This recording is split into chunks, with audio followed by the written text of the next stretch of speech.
Welcome to another Sales Hacker webinar. My name is Scott Barker, Head of Partnerships at Sales Hacker. Thank you all for being a part of the community and joining us for the next about hour or so. We love you all, appreciate you taking the time out of your day. And today we're talking about deal breakers. So training your reps on when to actually walk away from a deal. And I'm thinking we might take some heat for this one, since there seems to be a lot of, kind of this line of thinking where if you hustle hard enough, if you push, that eventually you'll turn the tide. And today we're going to see if we can poke some holes into that kind of theory and discuss if that really is the case. And I'm lucky today because I'm actually joined by two good friends of mine that I get to hang out with and pick their brain, who I'm very excited to introduce. But before I do, a few housekeeping items. So as always, this will be recorded. We'll be sending it out to you as soon as we wrap up. So if you have to jump off, go close a deal, jump into a meeting or whatever it is, don't worry. Or if you want to share it out with a colleague, we got your back. Second, we want you to get involved. So make sure that you're jumping on the Q&A section, letting us know who you are, where you're from, your title, and ask any relevant questions or anything that's kind of on top of mind right now. We'll do our best to answer them kind of as we go, and then we'll wait and do a little Q&A at the end if there's something that's maybe not as relevant to what we're talking about. But we got that out of the way. I want to introduce my two guests. I am joined by Adelius and Hank. Welcome, gentlemen. Hey, thanks for having me. Very excited, Scott, and you look great as always, mate. Thanks, brother. All right, so as always, little bit of context. So, Delius, I'll start with you. Delius Wilson, a.k.a. one of the most interesting men in the world, is the VP of Sales at GetAccept. You sit on the marketing advisory group for LinkedIn, which I didn't even know until I stalked your profile today, which is really cool. And you also sit on the leadership committee of both the Sales Enablement Society and AAISP, so big sales organizations. You were also a debating coach. You're a DJ, and you've even been on the Ellen DeGeneres show, which is crazy, and maybe a story for another day. But I love it. Thank you. And then we're also joined by Hank Wells, who I was lucky enough to have dinner with last week, and a sales professional in every sense of the word. Graduated from the University of Georgia, currently an account executive at Outreach.io, where your focus is very much on the enterprise, these big accounts. And previous to that, you spent a number of years at AT&T. So welcome. I'm very pumped to have you both and looking forward to diving right into it. So for the community, this will be kind of a Q&A style. So we'll be shooting around some questions and trying to get to the meat of it. What are these deal breakers? So here's the best place I think to start. Let's set the stage a little bit. And Delius, I'll start with you on this one. What's the difference between a good deal and a bad deal? Well, if you ask for my family, it's the car that I bought a couple of years ago. That was definitely a bad deal. But I think that a good deal has a number of key characterizations.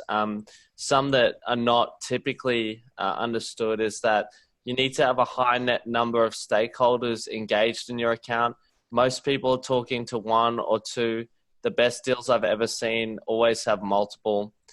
There's a clear understanding of what that person cares about, which we call personal KPIs, and then what the company cares about as company KPIs. And then one other thing that's really important is that no product customizations need to be made in a really good deal. I feel like it's a fit, and what you have out of the box can do the job. Deals tend to get complicated and move towards being in danger when you start having to do special things for special people. And then I'll conclude where a bad deal is normally siloed to someone lower level in the organization, and they tell you they can get it done, but in your heart, you don't really believe them. They also could have an ACV, so an average account value. So whatever you sell your product for, if it's much lower or much higher than normal, generally there's something wrong at play there. You're focusing on something that's too small, or if it's too big, it may not be the right fit in the end, you'll find. So playing there is important. And something that Mark, who's the VP of Sales at Outreach, says is that meetings keep getting pushed out. When you get that feeling, you know that you're in trouble and the ship's sinking, so to speak. So I'll pass it back to you both. Yeah, that's awesome. And there's a lot of nuggets in there. So I'm sure we're going to dive more into kind of each of those as we go along. One thing that I really didn't think about was that product customization piece, because you can have a deal that's worth a lot, that's moving quickly, but if you're getting the deal signed and then your engineering team has to go to work for 3 months to actually make it happen, that can certainly make for a good deal crossing over into that kind of bad deal category. Yeah, I used to work in real estate, and I remember one of the customers said, "Oh, I'll buy this house, but the pool needs to have a fence." And they're like, "Will you proceed if we get the fence within a week?" The fence took 3 weeks, and the customer walked away. They didn't sell that house for 2 months after that. So that's the story I used to cue that for myself to remember why we've got to try and stick to that product fit. That's a great story.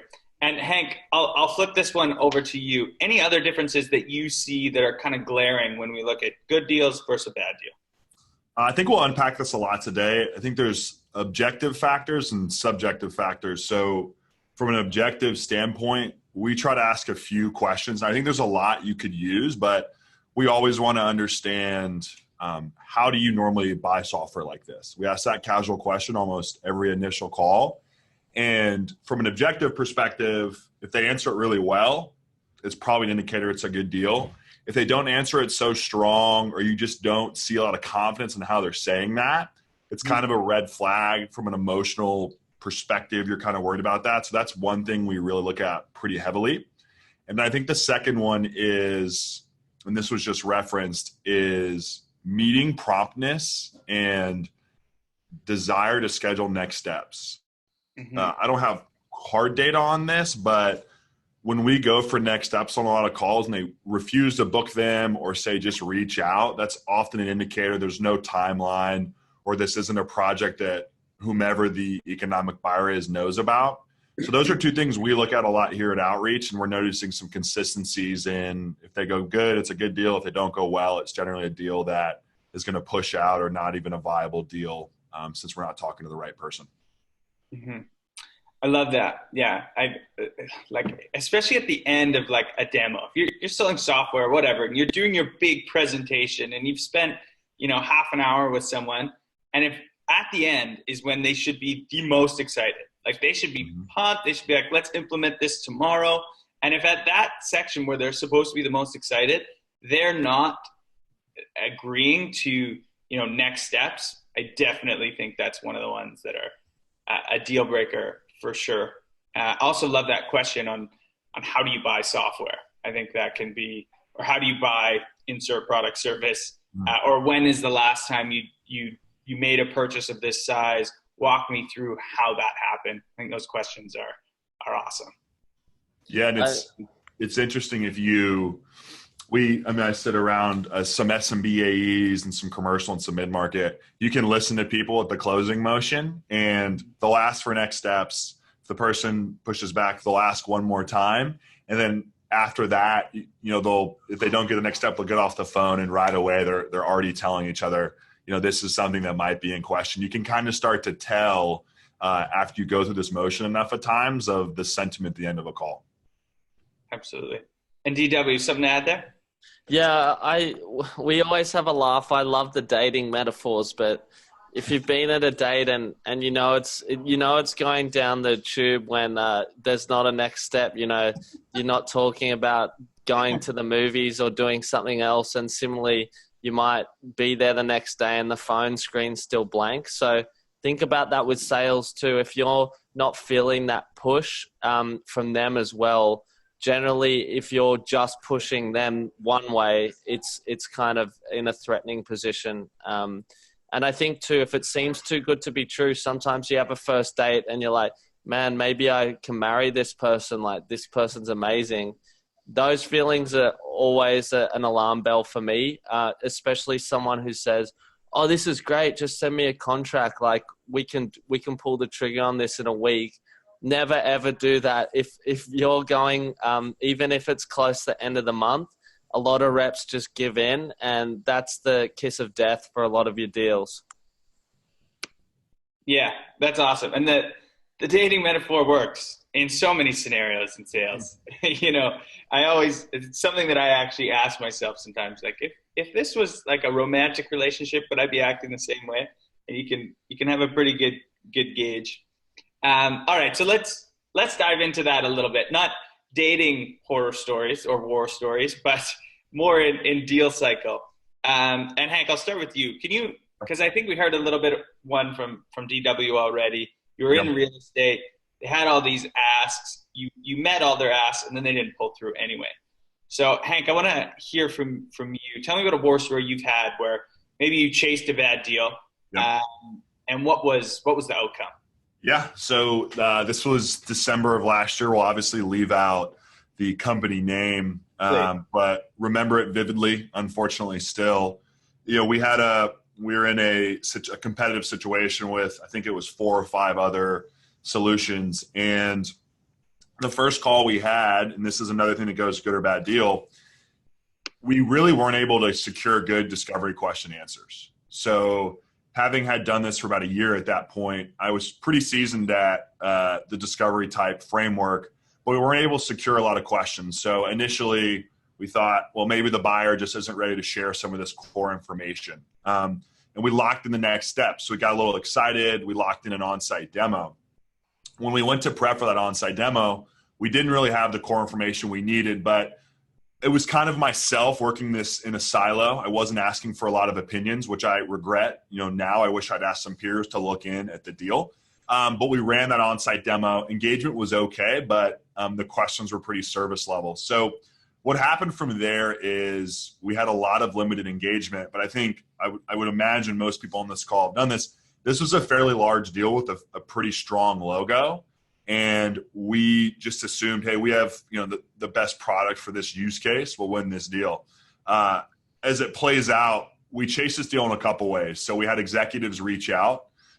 So I had a couple of our executives reach out to theirs. We used some pretty high-level connections we have in the market. And it ended up not going our way, but I remember this ran right into the holiday, actually. The outcome here was, one, we not burned some bridges, but we harmed some relationships we had. We had them reach out when we didn't have a ton of context. And 2, it was pretty, you know, from the emotional side, it was pretty stressful for us internally. I wasn't able to effectively report back on the status of the deal internally. And for myself, it was a deal that obviously hurt the organization from a perspective of we didn't get off on the right foot. So a lot of outcomes there. The relationship wasn't strong with the prospect. You know, long-term, we've reviewed this deal since, you know, we've learned a lot from it. There's a lot of red flags we noticed early. They had some alliances with other vendors we weren't aware about that hurt our cause. But I think in hindsight, if we could do this again to wrap it up, I would have had third parties look at this internally, you know, had peers look at it, and they would have called out some of these blind spots that we weren't noticing. That's a great story, and definitely one that I would think the majority of our listeners they're probably feeling some pain in their heart for you, because they've probably gone through something similar. And you had some really good points there about, you know, the outcome. Even so, you lose the deal, you lose the revenue, hurts the organization, but there's all these other little things that come of it, right? You mentioned, you know, obviously everyone's time cost, and then also these relationships. If you can only reach out and use your kind of executive power every so often, and it has to be the right time with the right people, or you endanger that relationship and be like, hey, you don't even know anything about this? Why are you using our friendship to push this along? And that's super interesting. Thanks, man. And DW, any other stories that you have from your side? Yeah, I mean, if any of the attendees have ever seen a grown man cry, it's not the best thing, right? But I've cried with happiness and sadness with my story. I almost said the name. I'll restrain myself. But think of probably the biggest company in the US right now that starts with an A. It was them. I'll let you think about who it is. No idea. No idea. Arby's? Yeah, Arby's. But I had a meeting for a deal that would essentially be a quarter of the company's revenue to that point. And this company had been around a number of years. So if I had landed that, it would have been amazing for everyone. And I got a meeting at the HQ. I was taking photos in there. I was texting my mum saying, look at me and life's great. And in the meeting, 7 people were meant to come. 5 did. And all 5 in the room gave a verbal yes and said, like, we need to get to contract. But I knew that the 2 probably most important weren't there, but I felt the 5 out of the 7 was enough. And I went out of that meeting and actually cried on the street and was so happy. And I just knew it would change my life. And then in the end, the instinct was correct. My competitor slid in and gave it to them for free because they wanted the logo, and I can't compete with that. Like you can't stay in a sales job without getting any funds, right? So that was a heartbreaker. That deal, I think, cost me a lot of credibility. And since then I've always tried, we always say threading, I guess, in North America, like multiple threads, like a strand of fabric, trying to get inside the cloth of that organization. So getting as many people aligned is now my number one thing. And to everyone I teach here at Get Accept, it's the same. So yeah, guys, I shed some tears, but now there's been only happy tears at Get Accept so far. So I'm happy with that. That's awesome. So no, go ahead. Sorry. No, go ahead, Hank. No, I had a question. So do you think learning from that deal do you try to downplay successful meetings now? Have you changed how you respond to a meeting that, sounded really good and you got yeses, and take more of a methodical approach? Yeah, I think there's always like, it's the same as like some of the best rugby or basketball games I ever played. I always felt like I was playing at a 10 out of 10 level. Any apprehension that I had wasn't there, and I knew we'd win based on how I was performing. When I have even an 8 or a 7 out of 10 meeting, in the past, I'd call that an A, and that's simply not good enough in an enterprise setting. You need everything that you know that you need, every tool, every nut and bolt you need there to succeed. And so now many people use different structures, and we'll talk about those probably later in this webinar, but I use a structure for my deals now. And if every criteria is met, then I commit it. Then I tell the CEO, this is a deal that's good to go. But if those criteria aren't met, I no longer commit a deal today. Absolutely. That's awesome. Yeah. It's interesting. When you get to that level, these enterprise deals, every box has to be ticked. You can't leave even one, because that's going to be the one that you go back and you do your deal review and you're like, I knew that one the whole time, but I just, saw past it because there was all these other things going on. Awesome.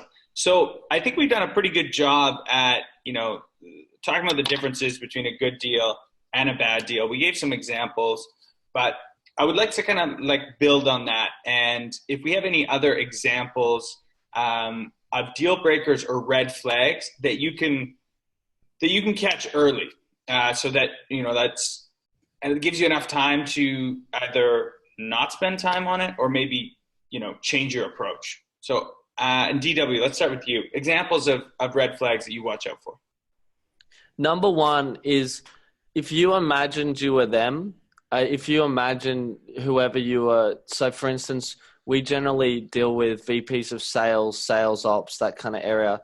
if the person who runs that department is not involved in any way, the person who'd care about it most, that's the number one red flag for me. So often people go, yeah, my boss is bought in, or they tell me that they are. I know that that means they're not. And often the way Hank mentioned that he uses his internal connections, so senior people, to reach out to senior people, I'll use my CEO or co-founders to ask them, hey, like, has Get Accept come, we call it bubbler in Australia, you guys say water cooler, but has it come up around the water cooler? Have you guys been talking about us at all?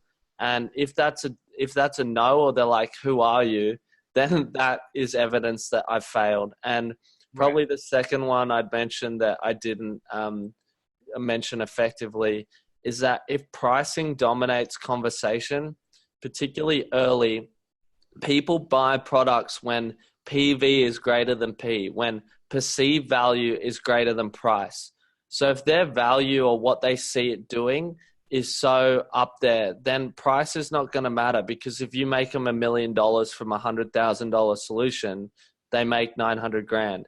So I've seen the second biggest red flag is this pricing back and forth. And I just know I'm talking to the wrong person when they're not strategic in their thought process there. Those are great. So number one being, watch out for, maybe your champion saying, oh yeah, they're bought in. Try and fact check the fact that they're bought in, by doing executive outreach, or like if they're bought in, they should be involved, right? Like if I'm bought into something and I want to make something happen, I'm going to be on the email thread. I'm going to be on a meeting or two, making sure that gets done. And then the last thing there was pricing. I think that's a big one. I know our friends over at Gong have a bunch of data on this, of when pricing's brought up and how often, and it can definitely bring your win rate very far down. Hank, what about you, man? What red flags are you getting worried when you see them? Pricing's definitely the ones. If they're asking pricing halfway through the call, it's generally not a good indicator at all of where they stand. I mentioned earlier, we normally ask things like, how do you normally buy software there? And that answer will tell us quite a bit. One thing we do here quite a bit is we ask our prospects to articulate the value they see of our system. And some people think that's, a harsh question, but we've seen people that, prospects that end up buying can answer it very well. And the second piece is, and this kind of goes to what was said a little bit earlier, they'll say, I have to go pitch this to my boss. We'll ask how are you going to pitch it? Let's go ahead and set up 5 minutes before that meeting to review what you're going to pitch. It is such a good thing if they take that meeting, they come prepared. The challenge we often see, some of us, I'll be careful using this term, some of us call them tire kickers, is that they will say, well, then, this portion got pushed off of our agenda, or we didn't get to that. So those are the key areas that personally I use. I know I've got peers, and I'm sure there's people on this phone that use different ones, but those have proven pretty consistent and scalable for us to use early in the conversation and in the middle of the conversation, where they may be going asking for budget or for final approval.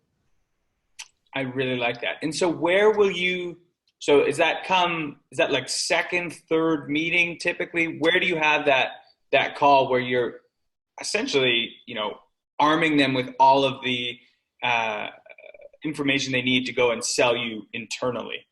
When does that usually happen in the deal cycle? Within our process, it generally is like the third meeting. The second meeting is a demo. The third meeting is a pricing and ROI review. Yeah. And we'll offer, hey, we'll help you create a business case, but we need this data from you. Let's set up some time. So we're going to wait till we have a little bit more relationship. We've done it earlier before, and for our business, it was a little premature. It put people off to ask them to put that much work in initially. Right. But by that time, if they're saying this is great, if they're asking these great questions, this is kind of the asking them for the actual work that needs to be put in. And by that time, we're comfortable asking that and waiting for that positive or negative response. Yeah, I love that. And it's such a good way to test that they're actually bought in. Again, going back, like if they really want to make this happen, they see the perceived value over the price, then they should be doing, they should be so thankful that you're taking the time to make it happen for them. I like that a lot. So let's change gears here a little bit and talk quickly about consequences of having a pipeline full of bad deals, other than the obvious that maybe, you're not going to hit your quota. Delius, any consequences here? I know we've talked about a few of them today already. Anything to add here? Yeah, other than the baby tears, there's a few more, I think. One, I like to call it's a slippery slope. That's a term they often use to describe when you're chasing bad deals, something happens where even if you're caught chasing bad deals, let's say you do it for 1 quarter and then you're pulled up next quarter, what happens? You have to undergo more training. You have more babysitting by a manager. Then you've chased all the wrong deals, so you have to start again with your prospecting and start finding the right people. So because you waste all that time when you're not actually closing, you're kind of doomed. You just get further and further down that slope. So if you're not self-aware or your managers aren't helping you early, you continue to fall down this slippery slope. And that's why a lot of people get fired who are good salespeople. They might just not be, aiming at the right target, so to speak. 2 other ones are that you distort who your real ICP, your real ideal client profile is, because if you have too many bad deals and you're a smaller company, for instance, maybe the whole company starts to feel like, oh, maybe these are the right people to go after. And then it turns out that everyone falls together. Finally, people just don't respect you. I mean, after my story, I'd gone from like the whiz kid in the company to kind of like, what happened? It depends. I'm a bit too candid on these things. Maybe that's why you have me on. But one of the sales reps started, he wanted my territory. And so he started to frame me as being ineffective. So sometimes the battle comes from within when you start to fail, and your own salespeople and AEs will turn on you to try and get your territory. And that makes my heart hurt even now talking about it. It's difficult to talk about it. Yeah, it's a lot of things there, and it can be a slippery slope and hard to get that momentum back, right? We have this finite amount of energy every day and finite amount of time. And if it's spent in the wrong directions, you can feel, like you said, like you're doing everything right. You're following the process. It's worked before. And it's just simply the fact that you're pointed at the wrong objective or company. Hank, consequences that you've seen outside of what we've spoken about already? Yeah, so I think as salespeople, most salespeople are going to chase things down through the end. I definitely did that early in my career. And I had a manager who framed it up. He asked, what's the best case scenario of closing this deal? And a lot of times and he was like, how's it going to roll out? A lot of times the answer was like, they might be an okay customer, but most likely they're going to be a major issue when we get them into onboarding and success. So it's like this full cycle. Like you have to think about the long-term consequences for the company. Like Delius mentioned all the ones, the emotional toll, but if you follow that deal through and maybe it's a bad deal, maybe they're going to be not as respectful to your team, or they're asking for major discounts, but all these extra features. I try to look longer term, and frankly, I've had issues in the past where I've brought on certain deals that took a toll on other parts of the organization. When you go ask those people for help down the road, when you go ask them to hop on a call to help talk about their portion of the business, it's a little bit more difficult because, for lack of a better term, you've burned them in the past. So from a culture and company perspective, if you do end up winning that deal, the scenario is not even that great. And if you lose it, all those things that Daly has talked about will take a toll. Yeah. That makes total sense. So let's talk about then, I think this is really important to highlight. So we know, can't be chasing bad deals. I know early in my career, similar to probably both of you, I was told like hustle, and just like enough touch points and we'll make this happen. But then I think as I got busier and had more deals and more at stake, I was like forced to prioritize. So what are some strategies that both of you have used to avoid falling into this bad deal trap? And Hank, let's start with you. Yeah, I love this. So I had a smaller team for a while. We used to do this every morning. You'd pick a few deals to go through. The number one thing for me as a sales rep, not a sales leader, there might be different perspective, asking peers, going through the key factors of a deal. We use qualification criteria here called MedPick. It's something we were trained on last year, and we'll go through it and let people poke holes into that deal. You get so many different perspectives sometimes from reps that you didn't think about because you get your blinders on in a lot of deals. That's the number one strategy that we use here.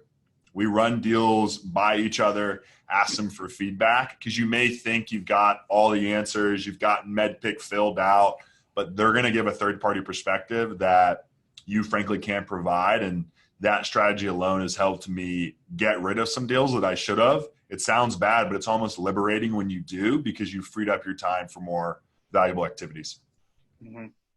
That's awesome. So how often are you doing these peer reviews at Outreach then? Is this like a daily thing? Are you turning to someone at the end of a call, or do you have this formalized?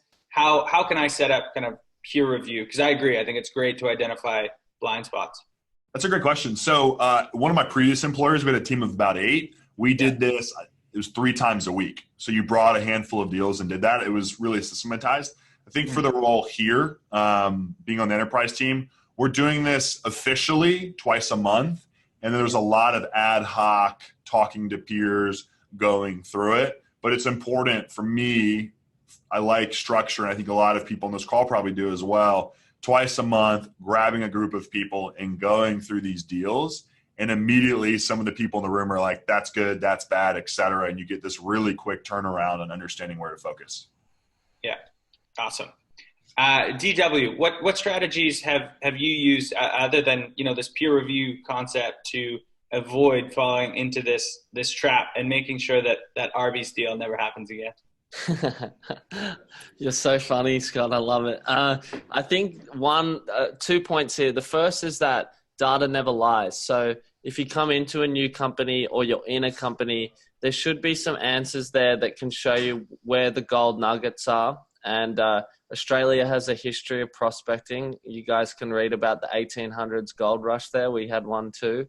So for me, I worked at the equivalent of a Best Buy in Australia as my first job, and they didn't have sales reporting there that was standardized. I could see the total number that the sales reps closed that I was competing with, but I couldn't see what they actually sold. So for the first 2 weeks I worked there, I'd come at 6 a.m. when the cleaners got there, and I'd read the basket of receipts from the previous day's sales before they sent it to the head office. And I could see with the code who was selling what and what was profitable. And so I think I take that analogy to software sales or other sales, where if you see what people are selling and where it's effective and where there's good margins, make sure you try and emulate those strategies and then iterate upon it. So copy it, then do it better, right? Then the second is MedPick at Outreach, Medic at other places. People have other frameworks.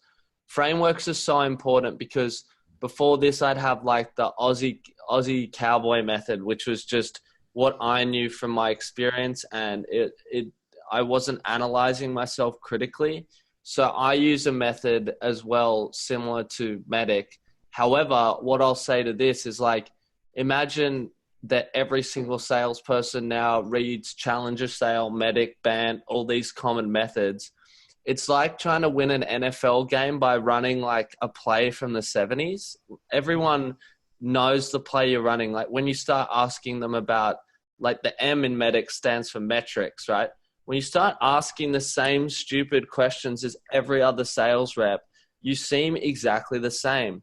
So what the listeners on this webinar should focus on is stick to that structure, but deliver and ask the questions like Hank did in a creative way. So it almost seems like you're not running that play in that structure. You have to run it in your own head but you can't let the customer think that you're running just a generic sales approach, because then you're doomed as well. That's another way to create bad deals for yourself.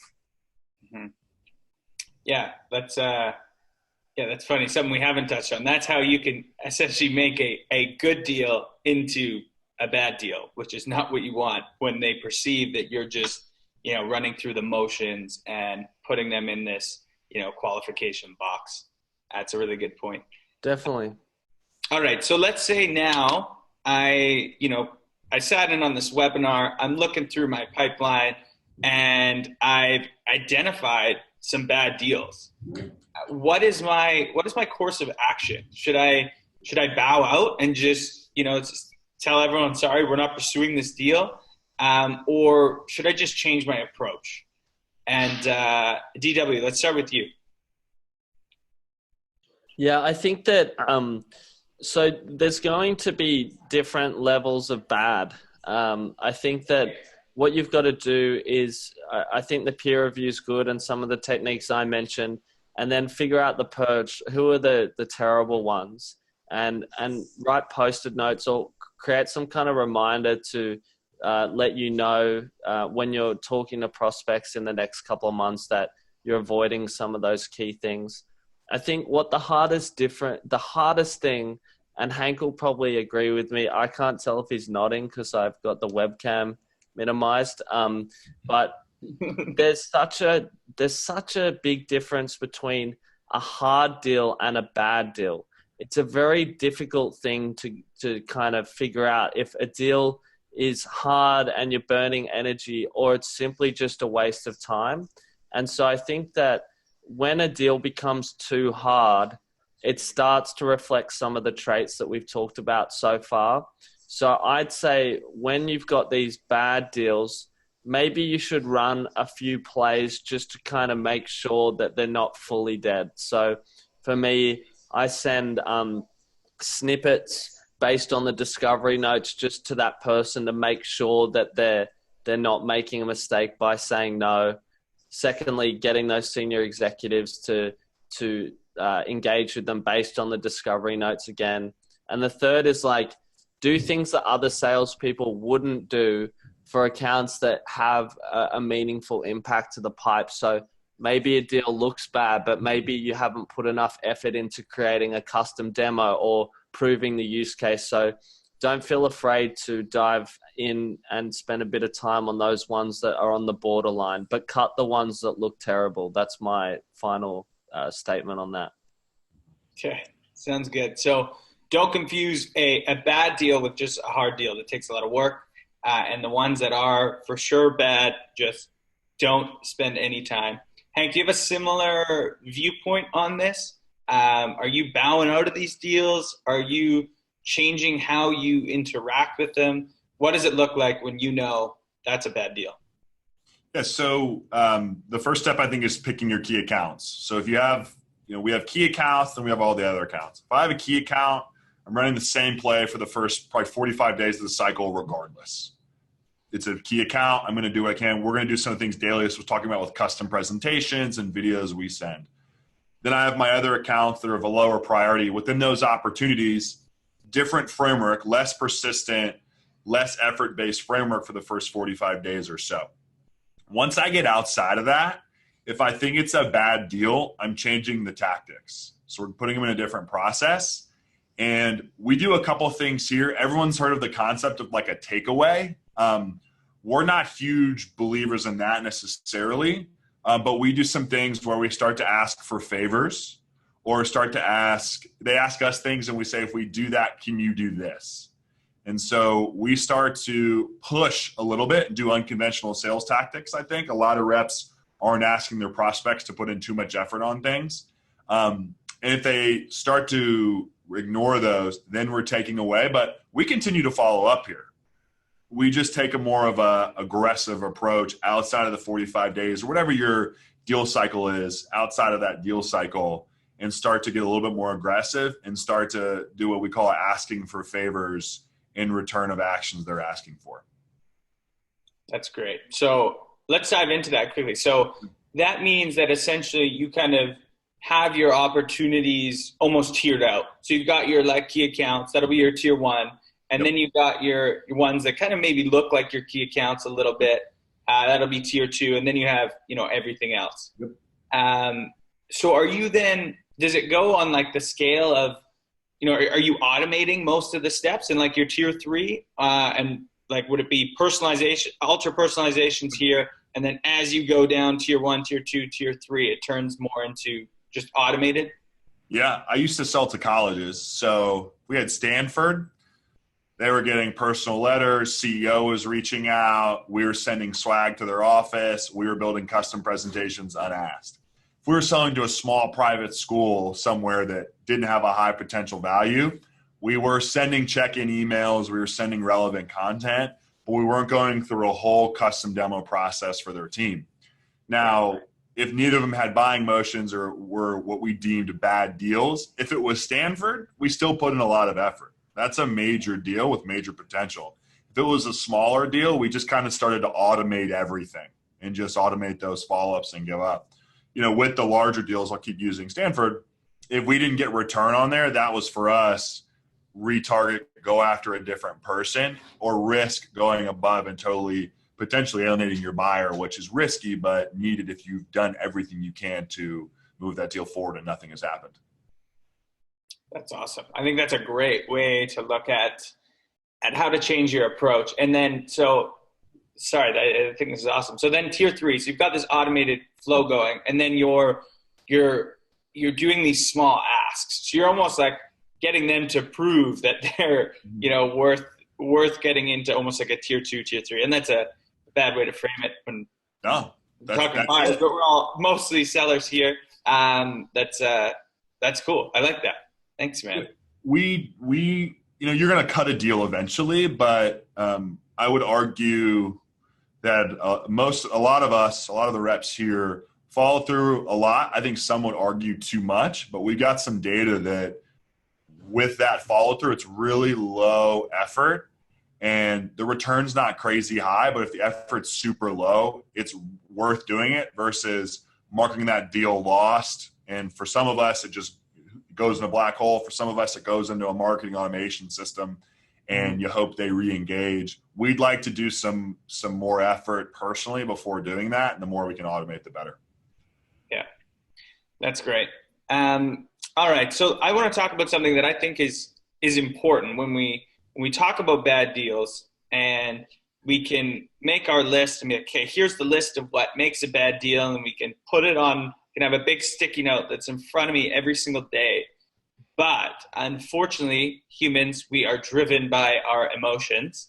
And it can be very easy to not be quite as methodical when you get caught up in a deal. You see the dollar value, maybe you've bragged to your peers about it. DW, as a sales leader, how do you keep your reps' emotions in check? Yeah, I think referencing the framework is just what it is. Like, I think I'm a very emotional person, as you know, and we've had a laugh at me and my story so far. But I think balancing emotion. So I harness and channel my emotion with prospects and the relationship that I have. But when it comes to deal analysis and good deals, bad deals, that should be almost mechanical, almost robotic. It should be similar to mathematics where it has absolute truths, whether it's right or wrong. So when we talked about enterprise deals, yes or no, is that box ticked or not? So emotion should have nothing to do with it. I hated when a lot of previous bosses go, what do you think the chance of it closing this month is? That's normally an emotional question, right? What I love saying, my reps now, I say, let's forget about it. Like celebration is after it closes. How many of the boxes are ticked on our thing in a CRM? And they're like 14 or 15. And so we don't have to get emotional. So that's how I'd answer that. Yeah, that's awesome. So always bringing it back to the framework, not asking someone to get, I think that has been my sales managers and sales leadership's like favorite question, I think. And it's kind of a ridiculous question when you break it down. When do you think this is going to close? When do you think? Like I can think whatever, but you have to look at the cold, hard facts if you want anything that isn't a sense of reality at all. I think like, it's like asking, how do you feel about 2 + 2 = 4? It doesn't matter what you feel about it. It matters that you know that a sum of variables that you've collected through the journey will always equal a sale. And so when all you have to ask is how many of those are completed or ticked or not, that's all.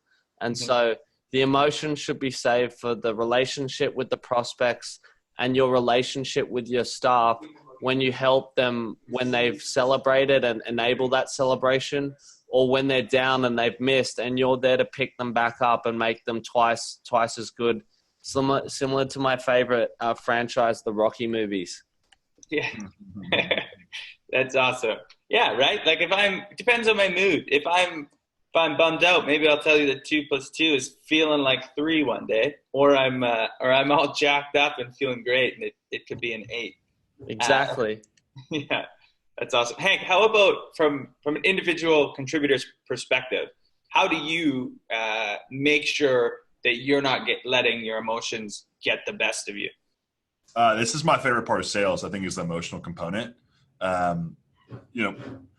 Opening up the hood a little bit for outreach, we have an SMB rep going through it right now on a deal that was lost. Thought it was there, thought it was ready to go, and didn't shake out. So I think the things that Dalius has talked about, and I've referenced a little bit of having a process so you know what to expect, are one component.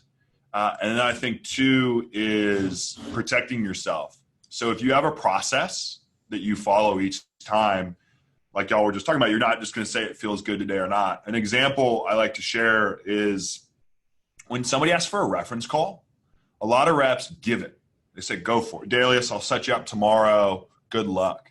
A practice that we're trying to reinforce here is before you give that reference call, ask them if it's feasible to close if that reference call goes well. It seems like really minor, but the stress rep is the rep who gave the reference call and then is emailing them, calling them to see how it went.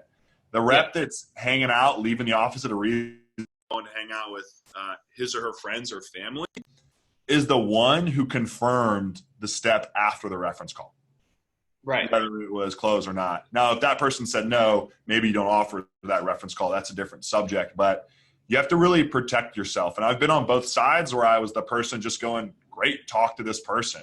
Now I'm that person asking what's next if this goes well. So emotionally, I'm ready. I know what to expect. So doing little things like that I think a lot of reps don't do or learning to do can really de-stress the situation and help you control your emotions. Yeah, that's awesome. I love that. I was taught, anytime you're giving something, make sure that you have, an ask in there as well. I think it's so important because you're going to ask for that anyway. Why not do it when you have the leverage? And like you said, you can go home and have your evening and then not have to spend the evening like, hey, so we're doing this? Are we doing this? Just get the ask up front. I like that. All right, so we're wrapping up here. Probably have a few minutes for questions from the community. We've got some engagement here. Awesome. Sathindra, thank you so much for jumping on. Sathindra, it's more of a kind of a comment. Sathindra was chasing each and every account that came into her pipeline, and she was giving them awesome info and customer service, but couldn't quite convert them. And she just wanted to say that this is all super helpful, and she's going to implement this in her next job. That's awesome. Thank you, Sathindra. Another question here is, what are some ways, and I think we went through this a little bit, but let's dive into it again, make it super actionable. What are some ways you could turn a bad deal into a good deal? And can you do that? Who wants to take a crack at that one first? It was turn a bad deal into a good deal? Right. On a high level here, turning a bad deal into a good deal, our framework is if we don't think that buyer can get us to where we need to go, we take a very methodical approach to going above that buyer or to a different apartment. I don't think there's any secret sauce there. We just re-prospect a different person and take that risk. I've been at previous companies where we didn't do that, or we just crossed our fingers and hoped that the person we were speaking to would do that. But here we're a bit more proactive on going above to save it. That's one instance, one silo, but that's the most common scenario I can think of here. Yeah. So just trying another department, trying another stakeholder, and giving it another go. Seems super simple, but I think a lot of people don't do it or they're nervous to do it. If you've vetted it out, it's a bad deal. Generally, that's going to surround around the person you're speaking with, and you've got to find somebody else. Yeah, especially some of these larger deals, right? Like I think, especially when you're mid-market enterprise reps, a no at the company doesn't mean a no for the entire organization, right? It's just that person's or that team's priorities and their world in there right now. There's a lot of different avenues you can attack. DW, any strategies on your end for making that shift or trying to get a good deal to become more of a good deal, or a bad deal look more like a good deal? You guys might laugh at this. There's one thing that you can't control, which is people getting dismissed or not. So sometimes when people get fired, that's exactly what you need, because the bad deal is bad because of them. But I know very accomplished sales reps who actually make it a technique to get people who are blocking deals fired. I don't do it myself, but on this community, you got to share all the stuff that goes on, and that's a crazy technique. But I've seen people make a lot of money actually doing that, and I think it's a dangerous line, but those blockers sometimes can be causing that reason.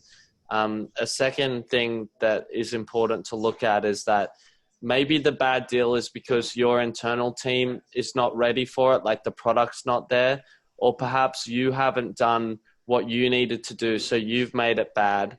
However, I give the analogy like in the 1800s, and when my ancestors came to Australia, they didn't have enough fruit on those boats from England, so they'd all get scurvy, and all they needed to get better was vitamin C. That's all they needed.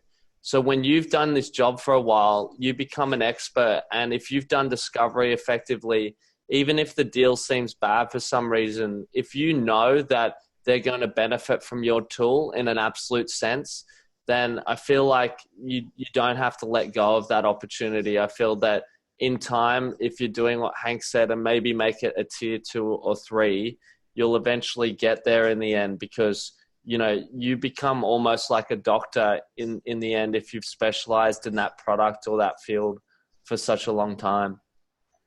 Yeah. I like that. You're the guy that's selling vitamin C to the people with the scurvy. That's right. And so you're not sending, what's this thing we always say, snake oil, it's not something they don't need. Yeah, absolutely. All right. Thank you, gentlemen. So we got another question here from Bryce Brinkman. Bryce, thank you for the question. Just wants to, it's kind of a clarifying question. Would you change any of this advice for someone who is strictly going after SMB? Or does this all apply across the board? Hank, you're enterprise, right? I did SMB I guess I have one thing I would say on here, and I sit next to, we just launched an SMB team. The thing that I'm seeing the successful reps do on the SMB side is a little bit, I don't want to say more aggressive, but I mentioned I do something on the third call. They're generally asking some of these questions on the first and second call in a creative way. Again, like Dalius was talking about, they're not asking your generic, what's your timeline? What's your budget, et cetera. They're asking them earlier. And I think the reason for that is there's a lot of demos and conversations they're having. They need to kill stuff a lot earlier. I can afford to keep a deal open a little bit longer because I don't have as high of a quantity. Yeah, it's a great point. SMB, it's a volume play. So you got to find a way to shorten that deal cycle so you can fit in more deals. So asking the questions and asking for commitment earlier is going to help you shorten that cycle. DW, anything you changed for SMB? Yeah, we have a really interesting business in that like a huge majority comes from the SMB side, and then a huge majority comes from the enterprise. And there's not much in the middle. So for our SMB side, one thing I'd advocate is like all the things you learned in throughout the 3 tiers are the same. It's just about becoming more granular. And it's kind of like going from, I use the medical analogy again, from being a general doctor at a general practice to a surgeon. So it's all the same. You're still practicing medicine, just on different people. I feel that in the SMB side, because the decision maker is generally the owner of the business or a lot closer to it, or it might be a business that's smaller and has a family feel, I feel that the rapport side becomes a bit more of a priority, as well as the structure side. And I think as you move up, it doesn't, like, it matters if they like you in some way, but in the end, some things like, for instance, a security review or a procurement process or things that are totally not to do with you become priorities. So I'd give that advice is keep doing the structure, but do it quickly, as Hank said, and focus and leverage that personal connection as fast as you can, because SMB make those trigger decisions off people they like a lot faster. Yeah, I would agree. And great points there. All right. One last comment here just from Tristan Stewart, just thanking you both for the content. She works in higher ed dealing with C-levels and VPs. And her big takeaway was that you both mentioned, bad deals equal siloed discussions with low-level people, and good deals, multiple high-level stakeholders, and without alienating, the buyer in any way. So I think Tristan did a great job kind of wrapping up some of the takeaways there. And as we wrap up, we've got 3 minutes left. I just wanted to quickly hear a little bit about Outreach and Get Accept. So thank you, Outreach, for sponsoring this webinar. And Hank, do you mind just giving us a quick rundown? How does Outreach help sales professionals today? Yeah. So Outreach is a sales engagement platform. Our users, or anyone that generates revenue, we are helping them create more activity, get more meetings with potential prospects, and then follow up more effectively and more aggressively to close those faster, or, like we're talking about today, identify that those are bad deals. Awesome. And Delius, Get Accept, how are you guys making the lives of sales professionals easier? Hopefully easier. I see a few Get Acceptors on this, so thanks for joining. We help salespeople run from first meeting set to contract signed. So you can send everything from video voicemails through to sending your proposals, pre-meeting agendas, case studies, and then you can send those contracts, negotiate, and get them e-signed all in one platform. So Outreach and Get Accept together would be a good combo for anyone, I think, out there. Absolutely. You want to crush quota and not spend time with deal breakers, you get those too. I love Hopefully. it, guys. Absolutely. And if people want to continue the conversation, this is the best way to get in touch with you, either shoot you an email or connect on LinkedIn. Absolutely. Yeah, I'm a massive LinkedIn guy, so I'll always get to you within 10 minutes on LinkedIn, unless I'm sleeping. But yeah, appreciate the opportunity, and also wanted to say hi to Annie, Charlie, and also Skylar as well, who sent me a note during this. So thanks for coming on, you three. Love it. And you've got a new employee started at Get Accept today, so I wanted to shout out Madison as well. Yeah, the Get Accept team. Hopefully we'll see you in the Sales Hacker community. Oh, and thank you again for having us. And, credit to everyone who joined today. This is, learning from your peers and taking that time out of the workday is so helpful to just keep leveling up. So appreciate your time.